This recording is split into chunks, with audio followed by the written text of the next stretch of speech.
Hi friend, good evening, नमस्कार। कैसे हो? आई होप कि आप अच्छे होंगे।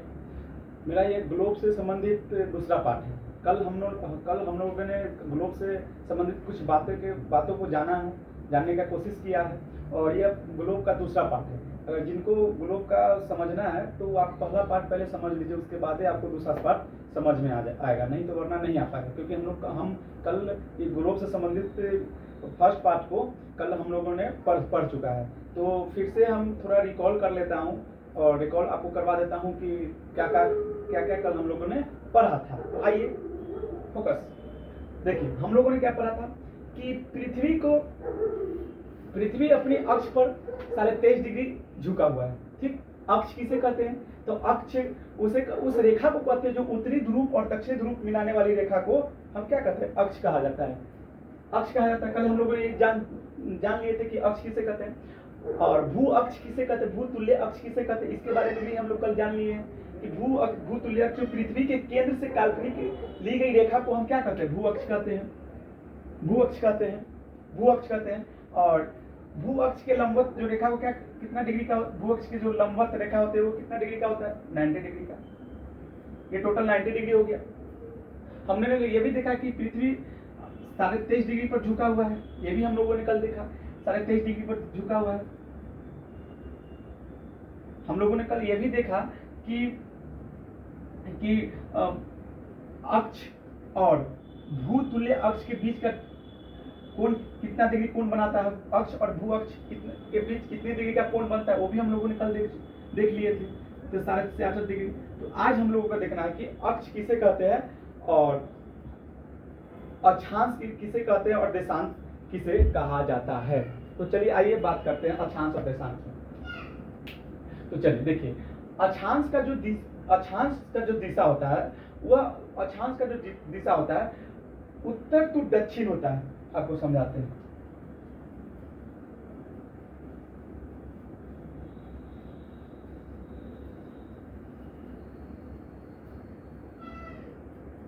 अक्षांश, ये ग्लोब है, ये ग्लोब है, ये ग्लोब है। ये क्या है? भूतुल्य रेखा या विषुवत रेखा। ये क्या है? अक्ष है। अक्षांश जो होता है, अक्षांश वह उसकी जो स्थिति होती है वो उत्तर टू दक्षिण होती है। यानी कि कहा गया कि पृथ्वी अपने अक्ष पर 23 डिग्री में, अपने अक्षांश पर 23 डिग्री पर झुकी हुई है। तो यानी कि 23 डिग्री का मतलब क्या? यहां से मान लीजिए कि 23 डिग्री ये है, 23 डिग्री, 23.5 डिग्री ये है, और ये 0 डिग्री है, ये 90 डिग्री हो जाएगा, 90 डिग्री। तो अक्षांश मान गए कि यहाँ मान लीजिए 10 डिग्री है, तो यहाँ से इससे जो भी लंबवत जो देश होगा, इससे जो भी लंबवत देश होगा वो 8-10 डिग्री पर ही होगा।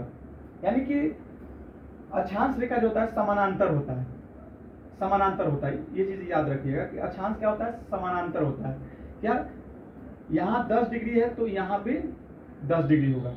यहाँ 23 डिग्री है तो इस दिशा, यहाँ 23 डिग्री है तो यहाँ पर 23 डिग्री होगा। और इस बीच में जो भी देश पड़ेगा वो सभी के सभी देश क्या हो जाएगा? 23.5 डिग्री पर अवस्थित रहेगा। ये अक्षांश हो गया। ठीक, अक्षांश हो गया। ठीक, और देशांतर, पहले अक्षांतर समझ लेते हैं कि अक्षांतर किसे कहते हैं। तो अक्षांतर समझ लेते हैं कि अक्षांतर क्या है। तो देखो, सूर्य की किरण कभी भी, एक बात और आपको बताना चाह रहा हूं कि सूर्य की किरण कभी भी विषुवत कर्क रेखा के ऊपर लंबवत कभी नहीं होती है, और विषुवत रेखा के और मकर रेखा के लंबवत कभी नहीं होती है। माने कि कभी भी उसका जो लंबवत, सूर्य का जो डायरेक्ट प्रकाश विषुवत रेखा के नीचे, कर्क रेखा के नीचे कभी नहीं पड़ेगा, और नहीं मकर रेखा के ऊपर पड़ेगा, कभी नहीं। वह सूर्य क्या होता है, एक मिनट जान लीजिए। सूर्य जो ये ग्लोब है, मान लीजिए ये ब्रह्मांड है, यहाँ पे ये क्या है? कर्क रेखा है, 0 डिग्री। उसके बाद क्या है? मकर। ये क्या है? ये भूमध्य रेखा है, 0 डिग्री, कर्क रेखा, मकर रेखा। तो क्या होगा कि सूर्य यहाँ से यहाँ आएगी, यहाँ से यहाँ आएगी, फिर यहाँ से यहाँ आएगी, यहाँ से यहाँ, यही करती रहती है। ऊपर से यहाँ से यहाँ, यहाँ से यहाँ, यानी कि यहाँ पर ही मकर रेखा पर ही लंबवत पड़ेगी, विषुवत रेखा पर ही लंबवत पड़ेगी और कर्क रेखा पर भी लंबवत पड़ेगी। इसके जो बाहर की जो रेखा है उन रेखा पर कभी भी लंबवत नहीं पड़ेगी। और इन दोनों के क्षेत्र, इन दोनों के बीच का क्षेत्र को क्या कहते हैं? उष्ण। उष्ण मतलब क्या होता है? गर्म। क्षेत्र मतलब कि जगह। तो उष्ण कटिबंध माने कि उष्ण मतलब क्या होता है? गर्म। कटिबंधी मतलब कि क्षेत्र। तो ये दोनों के बीच के जो क्षेत्र होगा क्या होगा? उष्ण कटिबंधी बंधी क्षेत्र होगा, उष्ण कटिबंधी क्षेत्र होगा। और ये भी उष्ण कटिबंधी क्षेत्र होगा। और ये जो होगा नीचे वाला, ये होगा शीतोष्ण, माने आधा गर्मी आधा ठंडा। यानी कि यहाँ पे आधा गर्मी होगा आधा ठंडा होगा, थोड़ा गर्मी लगेगा थोड़ा ठंडा लगेगा, माने कि यहाँ पे रह सकते हैं नॉर्मली। तो यह क्या होगा? शीतोष्ण। शीतोष्ण, ये शीतोष्ण हो गया। यहाँ पे ऐसा है कि वहां पे मतलब कि रहना नामुमकिन है, तो इसको क्या कहते हैं? शीत। शीत शीत ये होगा शीतोष्ण। शीत ओष्ण। ओष्ण मतलब क्या? थोड़ा गर्मी। उष्ण उष्ण मतलब कि थोड़ा गर्मी होगा। शीत शीतोष्ण, ये शीतोष्ण होगा। ये उष्ण कटिबंधी क्षेत्र हो गया। यह क्या हो गया? शीत। शीत कटिबंधी। शीत कटिबंधी, ये शीत कटिबंधी हो गया। ये शीतोष्ण कटिबंधी हो गया। यह कटिबंधी क्षेत्र हो गया, उष्ण कटिबंधी क्षेत्र। तो आपको समझ गए ना कि क्यों किस क्षेत्र को हम शीतोष्ण कटिबंधी क्षेत्र कहा जाता है, किस क्षेत्र को हम शीत कटिबंधी क्षेत्र कहते हैं, किस क्षेत्र को हम उष्ण कटिबंधी क्षेत्र कहते हैं। तो देखिए, जो विषुवत रेखा और मकर रेखा, कर्क रेखा और मकर रेखा के बीच का जो क्षेत्र होता है वो उष्ण कटिबंधी क्षेत्र होता है, ठीक।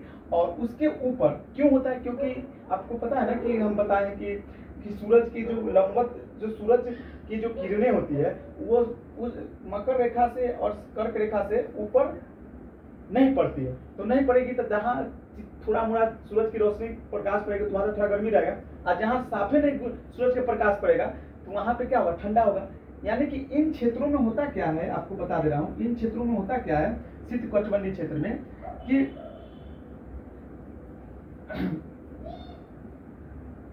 बहुत ठंडा होता है। क्यों? क्योंकि सूरज की किरण यहाँ पे पड़ता ही नहीं है, इसलिए बहुत ठंडा। वहां पे आपको मतलब इतना ठंडा होता है कि -56-57 डिग्री 60 डिग्री तक ठंड पहुंच जाती है वहां पे नॉर्मल। वहां पे ठंडा जो होती है नॉर्मल, जिसको उष्ण अपना गर्मी के मौसम के बराबर होती है, तो वहां से यहाँ इस क्षेत्र पे 0 डिग्री होती है माइनस। यहाँ पे जो नॉर्मल होती है तो यहाँ 10 डिग्री होती है, 10 डिग्री से ज्यादा नहीं होती नॉर्मल। यानी कि गर्मी के क्षेत्र